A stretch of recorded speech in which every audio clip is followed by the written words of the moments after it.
the West thought it held the keys to the global order. But quietly, in boardrooms and back channels, another alliance has been rewriting the rules.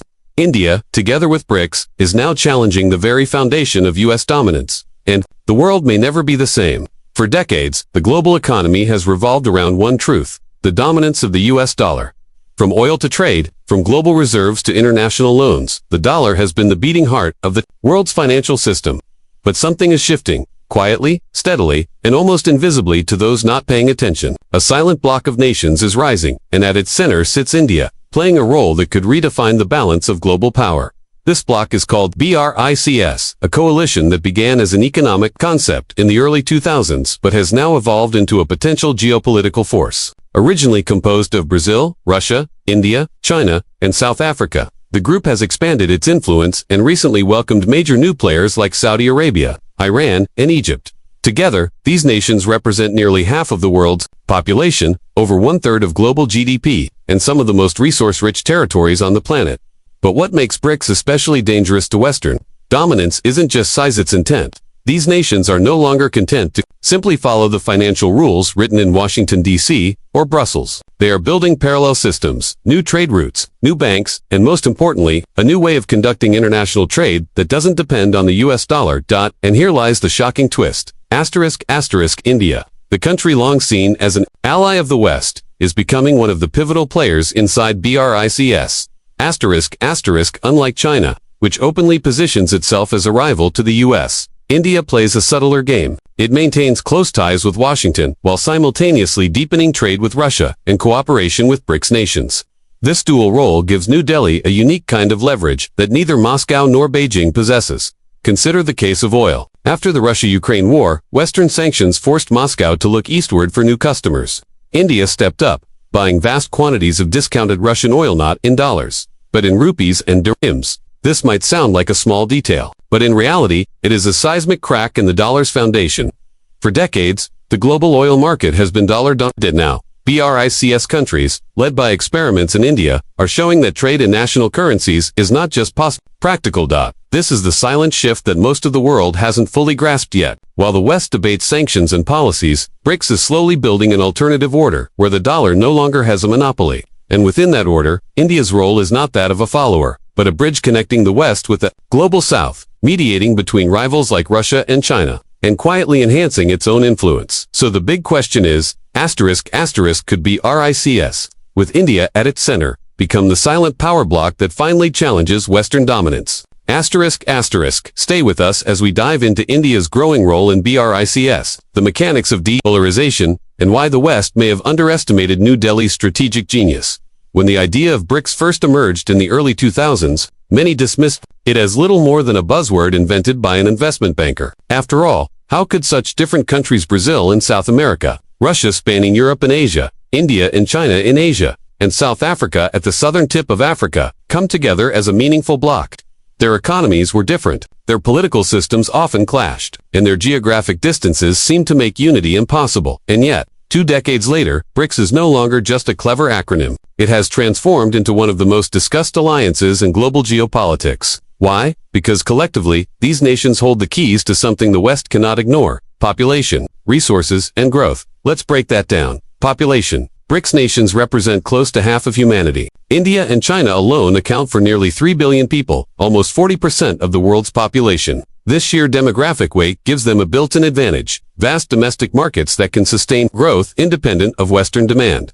Resources. Russia, Brazil, and South Africa are rich in raw materials, oil, gas, rare earth minerals, and agricultural exports. These resources fuel not only their own economies but also provide leverage in global trade negotiations. For instance, Russia remains one of the largest energy suppliers on Earth, while Brazil dominates global agriculture, and South Africa holds critical minerals essential for technology and defense industries. Growth potential. Unlike the aging populations and slowing growth of Europe and the United States, BRICS economies, especially India, still have decades of expansion ahead. India, with its young workforce, is projected to be the fastest-growing major economy for years to come. But what truly makes BRICS dangerous to Western dominance is not these statistics alone, it is the political will behind them. These countries share a common frustration: a global order long dominated by the West, where decision-making power sits in Washington, London, and Brussels. Institutions like the IMF and World Bank have historically favored Western interests. Even the United Nations Security Council reflects a post-World War II reality, not today's multipolar world. BRICS is trying to change that in 2014. The group created the New Development Bank, headquartered in Shanghai, as an alternative to the World Bank, its mission to fund infrastructure and development projects without the political strings often attached to Western loans. More recently, BRICS has begun experimenting with a common payment system, a direct challenge to the SWIFT system, which the West frequently uses to enforce sanctions, and the expansion of BRICS in 2023 made it even more serious. Countries like Saudi Arabia, Iran, Egypt, Ethiopia, and the UAE were invited to join, dramatically increasing the bloc's control over energy resources. With Saudi Arabia and Iran on board, BRICS now dominates a significant portion of the world's oil supply, a critical weapon in the ongoing battle over the dollar. What's remarkable is that, despite being so diverse, BRICS nations rally around one shared goal: reducing dependence on the US dollar and the Western financial system. Whether it's Russia bypassing sanctions, China seeking alternatives for its trade, or India experimenting with rupee-based oil purchases, the pattern is clear. The West once believed that global trade would always flow through the dollar. BRICS is showing that this assumption might not hold forever, and as this bloc rises, India's place within it becomes more strategic than ever. India's role within BRICS is fascinating, because unlike some of its fellow members, New Delhi has no interest in becoming a junior partner to anyone, either China, nor Russia, nor the United States. Instead, India plays a careful balancing act, extracting benefits while refusing to be trapped in someone else's orbit. At first glance, this seems contradictory. After all, India is part of BRICS, a group often portrayed as anti-Pacific. At the very same time, India is also part of the Quad security grouping with the United States, Japan, and Australia, designed largely to contain China's growing influence in the Indo-Pacific. On one hand, India sits in meetings with Xi Jinping and Vladimir Putin under the BRICS banner. On the other, it conducts joint naval exercises with the U.S. Navy in the Indian Ocean. This dual strategy is not confusion. It is deliberate statecraft. Why does India do this? The answer lies in geography and history. India shares a tense border with China, and the two nations have fought wars and continue to face military standoffs, such as the deadly Galwan clash in 2020. Unlike Russia, which views China as a strategic partner, India views Beijing as its biggest long-term threat. This means New Delhi will never fully trust a China-dominated BRICS. At the same time, India has no desire to blindly follow Washington either. The U.S. has been a valuable partner in trade, defense, and technology, but America's history of sanctions, regime changes, and unpredictable foreign policy makes India cautious. As a rising power, New Delhi wants strategic autonomy, not dependence. This is why India's balancing act is so important. Within BRICS, India plays the role of a moderator, pushing back against China's attempts to dominate the bloc, while simultaneously aligning with Russia and other partners to promote multipolarity. India advocates for reforming global financial systems, but it does so without cutting itself off from Western institutions. For example, while China pushes aggressively for a BRICS currency, India takes a more cautious approach, preferring to experiment with bilateral trade in local currencies, as rupee-ruble deals with Russia, or rupee-dirham arrangements with the UAE. This nuanced approach has major benefits. It allows India to maintain multiple options. If one alliance fails, India can pivot to another, strengthen its global image. India is seen as an independent voice, not a puppet of either Washington or Beijing. Extract economic gains. India benefits from Russian oil deals, Chinese-led BRICS development funds, and U.S. technology transfers all at once. But this balancing act is also risky. Critics warn that India could eventually face a moment of choice. What happens if the U.S. demands a firmer stance against China, or if BRICS tries to openly challenge the dollar? Will India take sides, or continue its tightrope walk? For now, India's strategy seems to be working. New Delhi has positioned itself as the bridge between the West and the global South, a country that speaks the language of both Washington and BRICS capitals. This makes India indispensable not just to BRICS, but to the entire world order, and that's precisely why the global spotlight is shifting toward New Delhi. India is no longer the silent observer in international politics. It's becoming the power that everyone must negotiate with. One of the most significant shifts happening inside BRICS, and where India plays a key role, is the move away from the US dollar in global trade. For decades, the dollar has been the backbone of international commerce. Almost every oil transaction, whether between Saudi Arabia and China or Russia and India, passed through the dollar system. This petrodollar arrangement not only gave the U.S. immense financial leverage, but also allowed Washington to impose sanctions and control access to the global banking network. But today, cracks are appearing in this dollar dominance. Russia, under heavy U.S. sanctions, has been forced to trade oil in alternative currencies. China is pushing for the yuan to replace the dollar in many markets. In India, though, more cautious, is quietly experimenting with local currency trade. That bypasses the greenback. The clearest example is India's purchase of Russian crude oil. Since the Ukraine war and subsequent Western sanctions, Moscow turned eastward, offering steep discounts on oil. India, one of the world's largest energy consumers, seized this opportunity. But here's the twist. Many of these transactions did not happen in US dollars. Instead, India used rupees, rubles, and even UAE dirhams to settle payments. This is a small but powerful symbol of a larger trend: the slow erosion of dollar monopoly in energy markets. Now, why does this matter so much? Because oil is not just a commodity, it's the lifeblood of modern economies. If major oil buyers and sellers stop using the dollar, the ripple effect could destabilize America's unique financial advantage. The U.S. has long been able to print money, run deficits, and still maintain confidence in its currency, largely because the world needed dollars for oil. If that changes, Washington's ability to project global power could weaken. For India, the move is not about destroying the dollar, it's about hedging risk. New Delhi understands that the global economy is entering a multipolar phase. By paying for Russian oil in rupees or dirhams, India reduces vulnerability to U.S. sanctions. By engaging in currency swap deals with partners in Africa, the Middle East, and Asia, India strengthens its own financial system while supporting BRICS. Broader vision of D-dollarization. But India also treads carefully here. Unlike Russia or China, India does not openly call for ending the dollar's dominance. New Delhi knows that the U.S. remains its largest trade partner and an important technology and defense ally. A sudden anti-dollar stance could jeopardize that relationship, so India frames its policy as diversification rather than confrontation. It's a smart way of saying, we're not abandoning the dollar, but we're not relying solely on it either. This pragmatic approach has attracted attention from the global south. Countries in Africa, Latin America, and the Middle East, many of whom have suffered from dollar volatility or sanctions, see India as a relatable model. Not too aggressive like China, not too submissive like smaller states. Instead, India is testing practical alternatives that could inspire others to follow. The dollar dilemma is, therefore, more than an economic story, it's a geopolitical turning point. And India, through its choices in the oil trade, is showing that the future of global finance might not be a sudden collapse of the dollar, but a gradual shift toward a basket of currencies. In this slow-motion transformation, India's role is crucial. Every oil tanker arriving at Indian ports, every rupee-based deal signed with Moscow, every dirham transaction routed through Dubai, each one chips away at the century-long dominance of the US dollar. This raises an even bigger question. If the dollar weakens, who benefits most? And could India leverage this shift to enhance its own financial power on the world stage? When we talk about India's role in global geopolitics today, it's not just about economics or oil. It's about a carefully crafted strategy, one that blends tradition with modern ambition and pragmatism with boldness. India's emerging global strategy is not designed to overthrow existing powers overnight. Instead, it seeks to reshape the balance of power slowly but steadily, aligning with the shifting realities of the 21st century.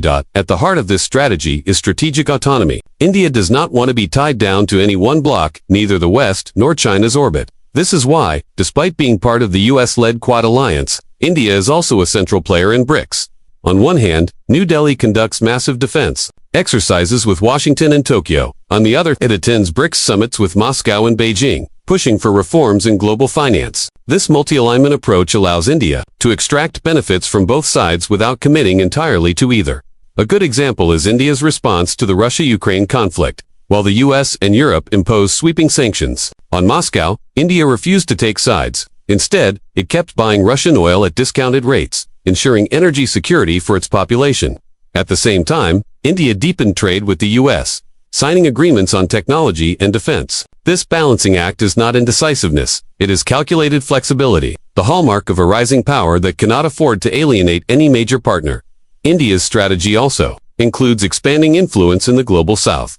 New Delhi has been positioning itself as the voice of developing nations, those often ignored in Western-dominated institutions. Hosting the G20 summit in 2023 was a powerful symbol of this ambition.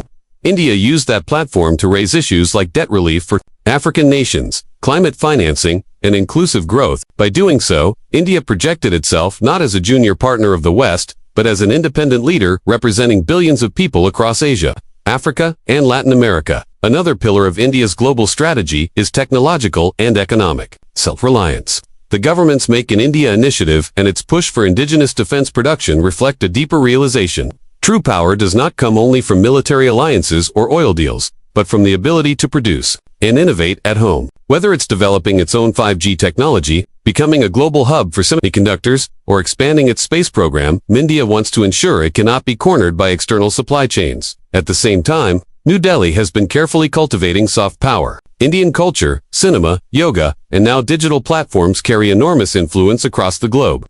The Indian diaspora, one of the largest in the world, acts as a bridge between New Delhi and global capitals. This soft power complements India's hard power, giving it a unique ability to engage with multiple worlds at once. But perhaps the most striking part of India's emerging strategy is its ability to leverage contradictions. It can work with Russia on energy while strengthening defense ties with the US. It can compete with China in Asia while still cooperating on BRICS initiatives. It can be a democracy at home while engaging respectfully with authoritarian regimes abroad. This flexibility frustrates analysts who want to put India neatly in one camp. But in reality, it's exactly what makes India powerful. In short, India's global strategy is neither about confrontation nor submission. It's about positioning itself as an indispensable player, a country that cannot be ignored, whether in Washington, Moscow, or Beijing. And as the global order shifts from unipolar to multipolar, this strategy could very well make India the swing power that decides the balance of the 21st century.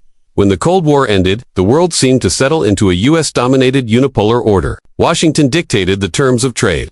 The IMF and World Bank controlled the global economy, and the US dollar became the lifeline of international finance. But slowly, almost silently, another bloc was forming, a coalition of rising powers that refused to be mere spectators. That bloc is BRICS. BRICS: Brazil, Russia, India, China, and South Africa may seem like a loose grouping of nations, but in reality, it has become one of the most important counterweights to Western hegemony. Collectively, BRICS nations represent more than 40% of the world's population and around 1/4 of global GDP.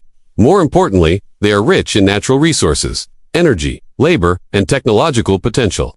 Together, they form a silent power bloc that is gradually challenging the dominance of Western-led institutions. This ability to balance is not weakness, it is strategy. By not binding itself exclusively to any camp, India extracts benefits from all sides. It buys weapons from Russia, invests in technology with the US, and taps into manufacturing supply chains with China. This multi-vector diplomacy gives India resilience and bargaining power that few nations possess. But the balancing act is also about narrative power. When Modi tells Vladimir Putin, this is not an era of war, he sends a subtle message. India is not just another player, it's a voice of conscience that refuses to be dictated to. When India organizes the G20 summit and brings together rivals under one roof, it shows the world that it can mediate between East and West, North and South. Of course, this balancing act comes with risks. Washington grows impatient when India refuses to condemn Russia. Moscow worries about India drifting toward the West. Beijing suspects India of joining anti-China alliances. But in truth, this discomfort proves India's strategy is working. If everyone is slightly uneasy, it means India is not trapped, it is free. In a world increasingly polarized between competing blocs, India's balancing role is not just clever, it is essential. Without India, the East-West divide could harden into a new Cold War. With India, there's a chance for multipolarity, where no single power dictates the rules. So as the US and China lock horns, as Russia resists Western pressure, and as Europe searches for independence, India positions itself in the middle, not as a fence-sitter, but as a bridge builder. And in that role, India quietly accumulates both respect and influence. This is not the noisy power of military bases or sanctions. This is the subtler power of diplomatic leverage, a power that makes India indispensable.